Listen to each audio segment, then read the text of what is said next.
Hey everyone, Coach Dave March here for another episode of the Growth Mindset Podcast. So, if it's your first time here joining with us, I am your host, David March, author of the book Vision in Action, and we bring on different entrepreneurs, different people that are doing the work, bringing their vision into action. And today we have a special guest, Adam. Adam is the founder and CEO of Radar Talent Solutions. Adam, why don't you introduce yourself to the good people here? Hey, David, thanks so much for having me on the show.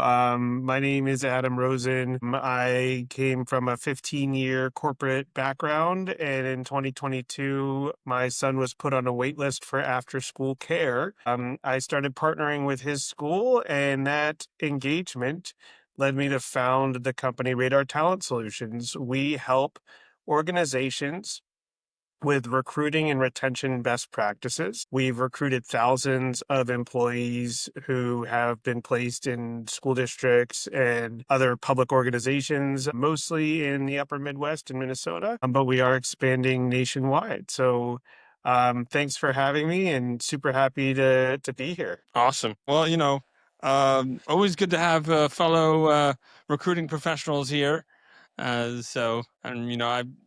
been in the kind of recruiting industry as both a staffing agency professional and corporate recruiting professional, working with 10,000 big giant corporate companies and small, startup or even medium-sized, companies too. So, I got experience on both sides. In your recruiting experience, you're working kind of smaller companies, bigger companies, or I worked at Amazon for 8 years. That was really? my last experience prior to starting my own company. Uh-huh. I got the amazing opportunity to be on the ground floor of Amazon Logistics. So back up to about 2018, Amazon was almost fully utilizing like FedEx or UPS or USPS for their last mile deliveries. And in 2018, they went on a journey to start their own logistics network. And I was kind of on the ground floor of that. So we dreamt of a day when we'd see Amazon branded vans with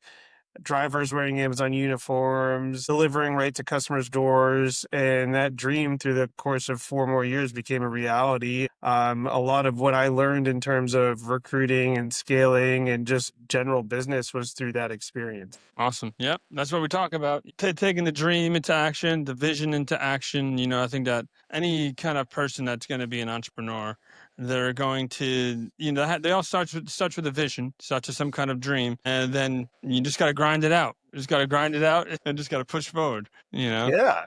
Yeah. So with your business, what's it like? I mean, I don't know too much about, the recruiting in that particular industry. Yeah, I didn't know too much about it either before I started. We focus on mostly public sector organizations. Why do we do that? Is because there's a certain level of bureaucracy involved that prevents these organizations from getting the top of the line technology. There's processes and rules that have been set up over the course of many years that have prevented some change or growth. And what that leads to is essentially community frustration. So our motto is get your community to work. And again, my personal story was that I had a 5-year-old coming home at 2:30 because the after school care program was short staffed. Why were they short staffed? Well, the narrative was one of two things. One narrative was this greedy school district isn't paying enough money to their employees to have a living wage. The other narrative was these incompetent bureaucrats aren't able to do anything right. And that narrative kind of went ahead in the school board or the community, and I was actually part of a group of parents who looked at whether we should start our own childcare co-op. And then we looked at the licensing requirements and the insurance requirements of that. And we quickly decided we're not going to start our own childcare co-op. And we have these buildings that are meant for the community, which is public school district. And for years and years, the public school district was able to provide this after school care. But something happened that they're not able to do that. And that's what I dive into. Why can a public school or a government entity or a Parks and Rec department, why can they not recruit people like the private sector? And we know private sector has its own recruiting challenges, but the public sector is, I would say, 30 years behind in recruiting practices that I can go into a little more in detail. So what's it like? I mean, it's actually really simple. What you need to do in recruiting is you need to talk to people. And what's happened in the last, I would say, 10 years is that the companies that succeed break down barriers between candidate and hiring manager. Companies that don't succeed put up barriers and don't take them down as they struggle. Hmm. So I hear all the time from my clients, I used to get hundreds of applicants for this role and now I get none. And then I look at what the application process is like. And it's a 40-minute desktop only application that's, 2005 technology, requires a login. And I don't need to go much further into helping them understand what the problem is. So I guess that's a brief overview of what we do. Yeah.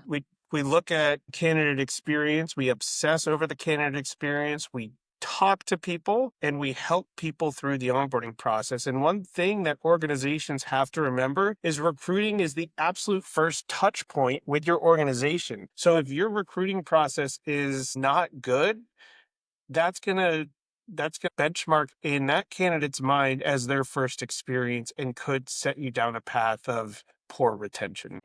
Totally, totally. I mean, talking about recruiting challenges and such, there's a lot of them, and it's unfortunate. People are kind of like you said, they're not looking to pay their people well. They're looking to squeeze their people for every dollar they can, and Well, if I could go back, so I mentioned two narratives, David. yeah. The first narrative was that we're not paying enough, and that narrative was false. The Mhm. second narrative was that the incompetent bureaucracy is not able to manage up to this challenge. That narrative was also false because I Mhm. would say that the public organizations are not staffed or they don't have the technical capability to run recruiting programs of this magnitude. They just don't. And it's no fault of their own. Okay. We've just changed. So those two narratives are absolutely false. Okay. Yeah. The Probably a yeah, good thing this to clear that up. yeah, I forgot to do that. The problem was actually much simpler than that. Nobody knew they were hiring. Okay. No one Yeah. knew So it. that's a completely different problem. That's a Yeah, completely different completely problem. different problem. And so like I was an angry parent and I thought, yeah, this $16 an hour is nothing. You can go to McDonald's now and make $18 an hour. Why would anyone work for $16 an hour? Well, we proved that narrative wrong. We recruited 30 people in about 3 months. That's how like that was the first stage of my business was just exploring. So why were people not applying? Well, they didn't know the school was hiring. They were faced with this really dinosaur-like application for to apply, and many of them don't have a desktop computer. The younger folks today, they have a mobile phone. They're used to friction-free or frictionless experiences. This is a friction experience. The applications of the early 2000s were meant to get candidates off of paper applications onto a database and then build a wall. And so we break down that wall. We created a 30-second mobile friendly login free application. And then I have a team of recruiters who gets in contact with candidates within 4 hours. And that goes a long way to say, hey, we care about you. Like you applied for this on Indeed. You might have applied to 100 jobs, but you're getting a call back. Yeah, well, that's always key. I mean, a lot of people right now, and specifically, I work with people that are more on a higher level. So, I can't really speak to the kind of the lower $16 an hour jobs, but like, my experience has been working more with director level and above. And so it's really a different animal completely. Yeah.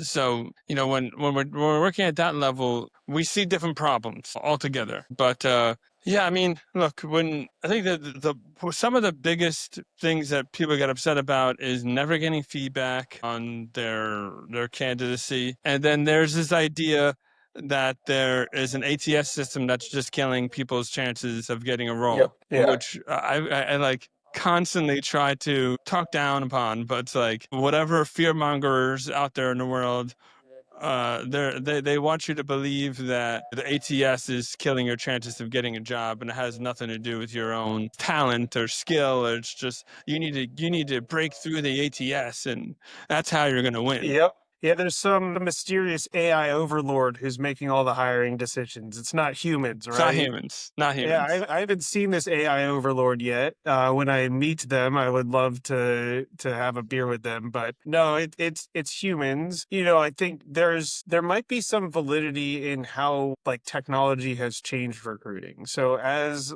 like when you're talking about a director level role, I am sure an ATS is syndicating to Indeed, LinkedIn, Career Builder, and all of those platforms. Their goal, at least until like very recently, was to get as many candidates as possible. And anyone who's been on Indeed in the last 10 years will realize, hey, there are a lot of people on Indeed. And you open pretty much any job and you will get a lot of applicants. Are those applicants qualified? No. You need to set up a good screening and assessment process, starting with what are you looking for? And the first thing that we ask a new client is, why should I work for you?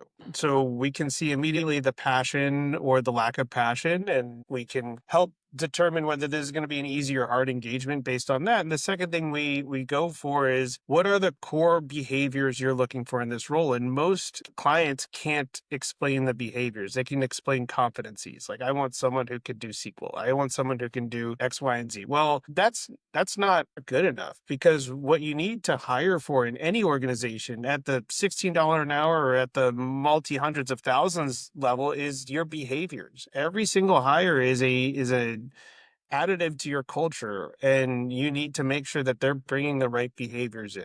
I see the foundational pieces that employers need to do is usually wrong, thus they don't know who they're looking for. And so when they're presented with hundreds of applicants, all with similar resumes, qualities, they don't know what to do. But if you have a really clear screening process and a clear rubric, you can get the best candidates through to you. And also on the candidate side, if you know what behaviors is this company looking for, and do I have those behaviors, you can communicate that in a way to a good employer that will get through the ATS or get through this mysterious AI overlord. Yeah. Um, you know, another thing about AI, like anyone can go on ChatGPT and write a cover letter now. But as someone who's hired a lot of people, you can sniff that out in a second. You can tell what is genuine and what is AI driven. I'm okay with AI assisted, but what I see a lot is just complete AI, ChatGPT, like buzzwords. And I immediately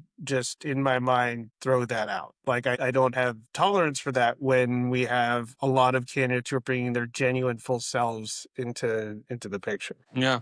Yeah. One of the things that I'm instituting now is this idea of like a video resume. Yeah.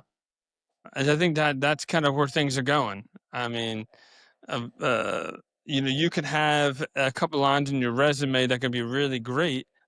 Something like, led the business development efforts from, 200K to like 2 million Yeah. in 6 months. Something like, wow, that sounds really interesting, right? But then on a video resume, we're actually helping them to tell their story and tell them how that actually went down. And now we're getting into some juicy details. And also in the conversation with them, you can see the inflections in their voice and different things that are like, important behaviors that they're going to, exhibit during working at your company, kind of idea. Yeah, absolutely. I love the idea of a video resume. At Amazon, we used a tool called HireVue, which was essentially a video based interview. So it gave the candidate a chance to bring their full selves within a certain level of guidelines. We are now using a tool called Talent Llama, which is a interview on demand essentially, and it outputs a transcript. It's not video based, it's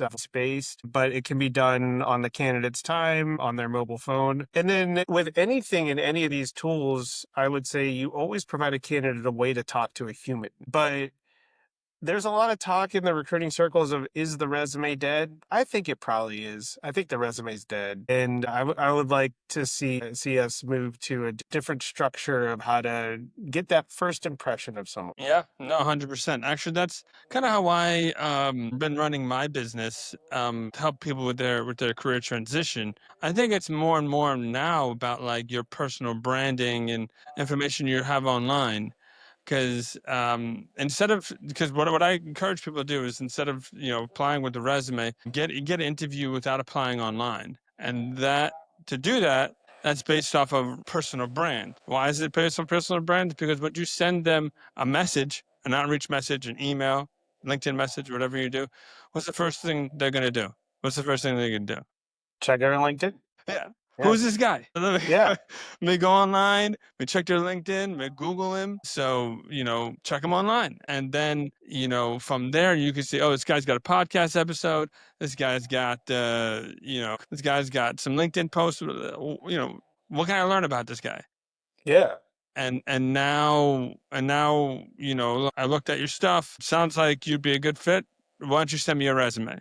So it's Yeah. like you're actually sending them your resume. You're sending them a message, and they're asking you for your resume. And here's another suggestion: wherever possible, get out from the computer and go in person. Yeah. Networking events can be tough because it's usually a lot of other job seekers, but join organizations that have nothing to do with your career. I've met so many people through my bowling league that I never would have met before, some of whom are looking for jobs, and I have 30-minute calls with them, try and help them connect with the right person. I'm not saying that we connected anyone from my specific bowling league to a job, but it's just an idea that the digital environment is just so polluted right now. It's so polluted. Anyone who's been on any social media, you either want to get off immediately or your brain is hooked in and you don't really like it. And I've got a love-hate relationship with LinkedIn. LinkedIn helps me tell my story, tell my brand, but I also find myself doing things on LinkedIn that I probably shouldn't be spending my time doing. Yeah. And so that's all to say that the less time I can spend on LinkedIn, the better. And I'd much rather see you at the bowling league than on a LinkedIn message. Now, I know that's not scalable. It's not available to everyone. If you're in, a remote area, you need to use digital means to reach out to people. But Mhm. taking the over on face-to-face contact in the future. I just am. Yeah. No, yeah, I hear that. I hear that.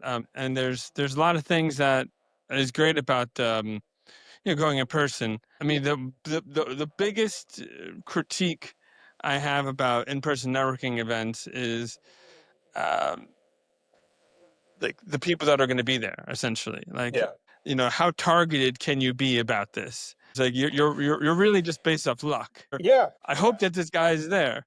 It's like, or there's no like I need to speak to, like, we're in recruiting, you need to speak to like the head of talent or the COO or the person that's going to make a hiring decision. And he's going to go to kind of any random kind of event and like, oh yeah, he's going to be there.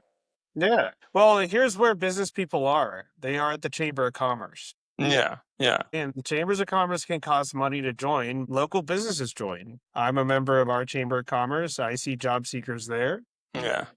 And if they're able to tell their story, hopefully they're able to connect with a good business there. I would agree with you that these like networking events are probably not, that's not where I necessarily want to go as a hiring manager. There's a kind of an aura of desperation in like a networking event, but I would say if you can find an event that is tangential to your Mm-hmm. industry event, Mm-hmm. not necessarily networking. Like, let's say you're really interested in AI and the future of AI. Well, find a local group that is talking about the future of AI or talking about AI in education. And these exist. And you can go to meetup.com and find it. And that gets you with like minded people, some of whom might be good connections into your next role or even consulting. And another thing that I encourage people to do who are in between jobs is start your own consulting practice. And that then shows up on your LinkedIn as a like your own career or your own thing. Start volunteering, just like I started with, my local school. Your volunteering might turn into a paid engagement, which might turn into a job. And then if you do find that full-time gig, you just step back and do that on the side. And, we're in an environment now where I would encourage everyone to have a second option for work. Totally. Couldn't have said it better myself. We also help people to make a career transition from a corporate career to a business. So, Nice. we've been helping people to make jumps to a consultant, a fractional, whatever skill you have. It's a you know revenue officer, CRO. It's a marketing, CMO, kind of all these type of things. Definitely right on board with you there. Yeah. So as we kind of end this episode here for the Growth Mindset podcast, I'd like to see if there is any kind of books that have inspired you over the years, and anything that kind of brings up in your mind. Yeah, I'd say two. One is Delivering Happiness by Tony Hsieh. He's a late founder of Zappos. I mean, he really flipped the idea of customer service on its head. And, most companies, they measure the time that a rep spends with a customer and they want to decrease that amount of time. And Tony, what he did is he celebrated more time. And I love that paradigm shift. I love his thinking there. It's definitely helped me understand where we can put our efforts and ensure that our clients and our candidates are happy. The second one is Traction. I'm sure a lot of your listeners have heard of this book. It's really an operating system for entrepreneurs, and we've been using a lot of the tactics. Yeah, Traction sounds interesting. Yeah, well, thanks so much for joining here on us, Adam. As we end this episode here, I'd like to see if you can share a little bit more about where people can find you, what your website is, and yeah, all that kind of stuff. Yeah, website is www.radartalentsolutions.com. You can email me at adam@radartalentsolutions.com, and I hope to hear from you. Awesome. Awesome. Well, thanks everyone for your long attention today. We are here at the Growth Mindset Podcast signing off. Thanks, David. You got it. Bye bye.